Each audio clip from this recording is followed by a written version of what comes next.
Let's see. We've got Joel in New Jersey. Thanks for waiting. Hello? Hi. Hey, Joel. Hey, how you guys doing? Pretty good. How are you? Good. Hey, I appreciate all you guys. All you guys do good stuff. I just wanted to ask you something. Do you guys think that atheism alone is good enough to be to have a moral foundation? You know, don't you think religion is important to have that structure? So you've started off with a false dichotomy. Atheism isn't enough for a moral foundation because atheism is just, I don't believe there's a God. But atheism versus religion is not a proper dichotomy. And it doesn't even address the moral issue. All you need for a moral foundation, secular humanism is consistent with atheism and serves, at least in part, for a foundation. But all you really need is a philosophical understanding. Sam Harris has talked about it. I've talked about it about, for example, well-being. That's the one that we would advocate for. But you don't need anything at all like religion to reach moral conclusions or have a moral foundation. As a matter of fact, don't you think what religions tend to do is poison the thoughts about religion by using, authority figures and dogma to advocate for specific doctrines, rather than setting up the tools one would need to evaluate whether or not our moral conclusions are actually in our best interest? Well, I think it's the other way. I think it's people who poison the religions and try to take advantage of some of the. What does the Bible say, for example, about homosexuality? Well, it says different things. It contradicts itself. It says, we're all created equal, and then it saying we're all created equal has nothing to do with homosexuality. What does it say about homosexuality with regard to morality? Well, it says you shouldn't lie with another man, and it says you should, stone them, all that stuff. Yeah, so basically the Bible's position on homosexuality is that it is immoral. Is that people poisoning religion, or is that what the book that is the foundation of the religion actually says? I think it was the way people were trying to understand and get some structure, some rules on how behavior should be, treated back then. If everything was allowed, anything happened, we wouldn't have any structure. Well, first of all, that's also fallacious, because first, I'm not suggesting anything should be allowed. I'm talking about one particular issue that the Bible got wrong. Yeah, but what if in the Bible it said, having sex, in a certain position is you should stone them for that, Yeah, I would think that would be ridiculous and wrong too. Yeah, but I'm saying what if anything you put in the Bible, anything that the people were trying to establish as an order or a way to live, it would be considered wrong for some people and right for some others. So you had to start somewhere. No, okay, yes, you have to start somewhere. Is the Bible just a book written by people with their best guesses on how to do things? I don't think it's their best guess. I think it's just a common understanding of life and what they're experiencing. Okay, so there's nothing about the Bible that we should actually care about, right, with regard to morality. We should be able to throw the Bible out. No. Wait, how can it be very important if it's just people's best understanding or common knowledge at the time? Well, it's the history of our morality. It's the history of how we began. We don't need a history of morality. We need morality. If your history of morality is that you keep getting it wrong, what does that tell you about your current morality? I don't know what you mean by getting it wrong. I mean, a lot of people who call themselves Christians are really good people. Okay, so what? Some of the things, aren't a lot of people who call themselves atheists good people? Absolutely. Okay, absolutely. So now we've pointed out that the religion is irrelevant to whether or not somebody can be a good person, right? It's not irrelevant because it is irrelevant. Joel, if a bunch of Christians can be good people and a bunch of atheists can be good people, then clearly the religion is not a relevant component into whether or not one can be good. The people who, the atheists, right? They grew up in the No, that's horseshit. That is a lie. There are atheists who... It's a lie. Yes, it's a lie. There are atheists who grew up in Christian communities. There are atheists who grew up in Hindu communities. There are atheists who grew up in atheist communities, including 4th and 5th generations atheists. One of them just raised his hand on the other side of the damn glass in here. You don't get to cherry pick and say, oh, the only reason that atheists can be good is because they grew up in a Christian society, when I'm telling you the reason that atheists can be good is by exercising reason to understand morality, and there's nothing in the Bible that is moral because it's in the Bible. I can throw it all out. The reason to not kill people has nothing to do with whether or not a God supposedly told ancient people don't kill people. That's not why it's good or bad. No, I didn't say atheists can't be good without, religion. You were saying the reason that atheists are good is because they grew up in Christian cultures, and that's horseshit. Yeah, that is horseshit. I am a better person now that I have abandoned the dogma of Christianity than I was when I was a Christian. That's fine, but what you base as goodness is from your upbringing. No, it's not. No, it's not. That's what I'm trying to tell you, Joel. What I base as goodness is not in any way tied to my upbringing. What I base as goodness is a foundation of well-being, about discovering what actually benefits us and society and what detracts from us and society. It has nothing to do with my Christian upbringing. My Christian upbringing is morally bankrupt. I didn't have a Christian upbringing at all, and I think I'm a good person. You might disagree, but no. Hey, I'm not saying you can't be good people. I'm just saying. Should we kill homosexuals? No. Okay, so you and I agree on something about morality, and you know what we have in common? We both disagree with the Bible. So what standard do you use when you go through and cherry pick the Bible to figure out which parts you should listen to and which parts you shouldn't? How do you figure out which parts of the Bible are good and correct, and which parts are wrong? The whole you got to take it in context. That's all. No. That's not remotely what I asked, and that's not even an answer to anything. You got to take it in context. If the Bible says that something is moral or immoral, what standard do you use to figure out whether or not the Bible is correct? Because we're in agreement that the Bible is right on some things and wrong on some things. So I'm asking you, what standard do you use to figure out when the Bible is correct and when it's wrong? The standard is you take it as a story. When you read it, when it says kill this homosexual, you have to read. You have to read past that verse and before it, and what the time was that they were writing this stuff. What difference does the time make when they were writing it? Exodus 21 gives all the instructions with regard to owning slaves. Is it morally permissible to own people as property?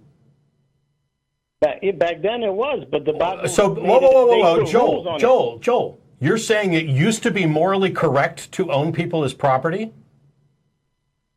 That's what they thought. Yeah. No. I'm not asking what they thought. I'm asking if they were correct. Were they correct when they thought it was morally okay to own people? If they were correct, I don't know. You got to ask them. Is it morally correct to own people? No. Okay. It's not. Was it morally? Was it more? Not. What do you mean to you? Do you think that you get to make up your own morality? That there's no moral truth to be discovered? Because if so, we can end this call right now. Because I don't give a rat's ass what any individual's opinion is. Is it immoral to own people, just as a fact? Well, yeah. Okay. Was it immoral? Yeah. Was it immoral last week? Yeah. Was it immoral 1,000 years ago? 1,000? No. It wasn't immoral 1,000 years ago. It wasn't. It was. So your morality just changes with time? No, not my morality. People who had slaves there were people who owned slaves. And they were immoral, right? No, they weren't immoral people. They were just wrong in that they weren't thinking I'm sorry, but you are hopelessly confused on the issue of morality if you can say that slavery is immoral, but it was okay back then. He's not asking you if they thought it was okay back then. He's asking you if you think it was okay back then. I already told him a few times. I already think it's bad. So those people were wrong, right? Yes, they were wrong. Yes. Okay, so the Bible is wrong about slavery, right? Yeah, the Bible. Yes. Okay. I would never go to the Bible for slavery. I would okay. Say, so the Bible Joel says it's okay. So Joel, how did you determine that the Bible is wrong about slavery? Well, through our culture, through my upbringing, through my parents, through my religion. No. There's nothing in your religion, assuming you're a Christian, appealing to the Bible, that says that slavery is immoral. It says the opposite. But you've determined on your own that the Bible is wrong about slavery, that it's wrong about stoning homosexuals. What method did you use to determine that the Bible is wrong, that your understanding of reality is superior to the Bible? It says in the Bible that you got to treat people like, like yourself. You got to be, treat them like you want to treat others. Everybody's treated equal. It says that. Aren't you cherry picking? Context. No, I'm trying to say you got to take the context of that. What that Bible says. If the Bible's wrong about slavery and stoning homosexuals, what makes you think that other verse is right? Yeah, is any part of the Bible absolute, or is it all? Does it all have to be taken in context? Is there anything that's absolutely? Sorry. You have to take into context when you read each story. I don't think you remotely know the context, but the context is irrelevant. In one verse, it says that you can own people as property. And then you're going to use another verse that says you need to treat people the way you want to be treated. And you're going to say that that second verse is right and the first one is wrong. Why did you not reach the conclusion that the first verse is right and the second verse is wrong? It's not that it's right or wrong. It's that it's right or wrong. How the hell can we have a conversation about morality if you're going to say it's not about whether it's right or wrong? And you've already acknowledged that it's wrong. I'm telling you that it's a story that explains what was going on then. No, it's not a story. It's not a story. You don't know what the hell you're talking about. Have you read Exodus 21? It's not a story. It is instructions from God about how to treat your slaves. That's not a story. What? Yeah, of course the whole thing is a story. It's not like... Okay, then why should we pay any attention to the story? I'll go with you. Let's say it's all a story, and this part of the story says that it's okay to own people, and this part of the story doesn't actually contradict it, but you want to read it in a way that you think contradicts it. How do you know you can get that backwards? How do you figure out that God is the good one and Satan is the evil one? Why not the other way around? Well, that's easy. You got to read it in context with the story, what it's trying to tell you. I'm trying. All right, if you're... I asked a question. How did you determine that God is the good one and Satan is the evil one? How? Well, I mean, it's in the Bible. It says God is good and the devil is the deceiver. Okay, and it also says that you can own people as slaves. So how do we determine which of those verses you're going to think is correct and which one of the verses you're not going to think? You can own them as slaves. It tells you absolutely does. It tells you to buy your slaves from the heathen around you and that they are your property, which you can pass on to your children. Don't talk to me about the Bible when you don't know what the hell you're talking about. I'm asking, there are parts of the Bible that you think are true and parts of the Bible that you think are not true. How do you tell the difference? Okay, there are statements in the Bible that you think are morally correct and statements in the Bible that you think are morally incorrect. How do you tell which one's which? If you say context one more time, I'm hanging up. Well, how do you tell which is which is you have to look at the story, right? Read it, and what is it trying to tell you? What is the Bible trying to tell you in Exodus 21? Yeah. What is the Bible trying to tell you in Exodus 21? Well, it's about, letting his people go and no, it's not about letting his people go. That's prior to that. That's when the Jews were enslaved by the Israelites. That was let my people go. Exodus 21 is instructions for the Israelites on how they should treat their slaves, allowing them to beat them as long as they don't die within a couple days. So what is Exodus 21 trying to tell us? That's great. If they didn't have that, let's say they didn't have nothing, they had slaves and they beat them until they died, and there was no punishment. That the Bible is telling them, if you kill one of your slaves, if you beat them and they die, then you're gonna die. It says it in there. You're okay with having slaves as long as you don't kill them, right? No. See, I didn't say that. I didn't say I'm okay with having. I'm telling you that this stuff. That's what the Bible says. But the Bible's okay with it. The Bible is just telling you a story of what happened back then. What good is it? What good is a story if it tells you that something? Shut up for a second. What good is it to tell someone a story and tell them that this is good and moral if in fact it's not moral?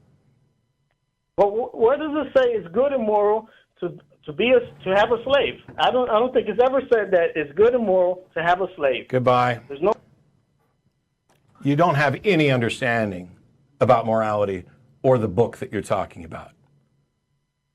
If it gives instructions and it tells you don't eat shellfish, homosexuals have committed an abomination, they deserve to be stoned, don't wear fabrics of missed stuff, but you can in fact have slaves and here's where you should buy them and here's what you should do about it, that is an implicit moral approval to own slaves. And here's why.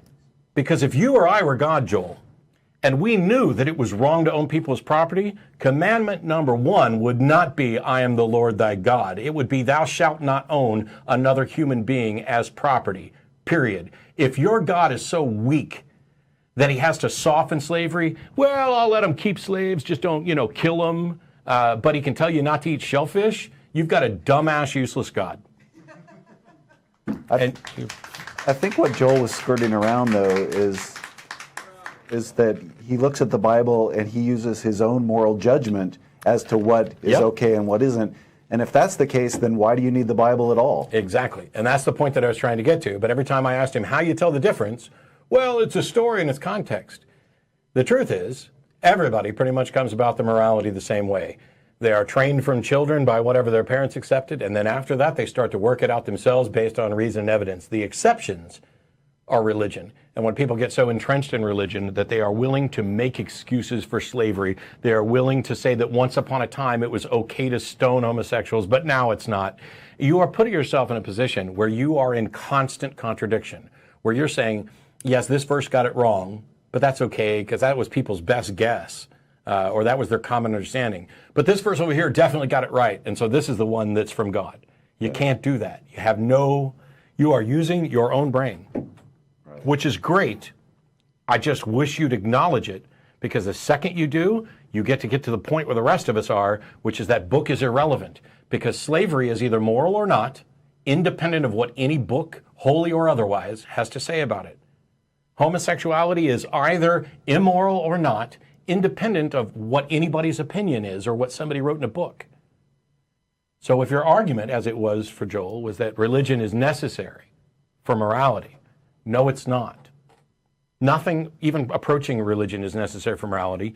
And as a matter of fact, most of the definitions that we would use for religion are the antithesis of the sort of thing that would lead to a proper moral system, because they include dogma, because they include because I said so sorts of authority, moral command theory, divine command theory, things like that. If you want to actually have a better understanding about morality, sit down, throw out all the religion, throw out all the religious books, and ask yourself, make a list of the things that you think are right and the things that you think are wrong with respect to morality, and then draw a line down the paper. And on the right-hand side, write why. Oh, I think it's wrong to kill people. Why? Wow, gee, I've never actually thought about that. I just always went with what the book says or what I was taught as a kid. Why would it be wrong to kill people?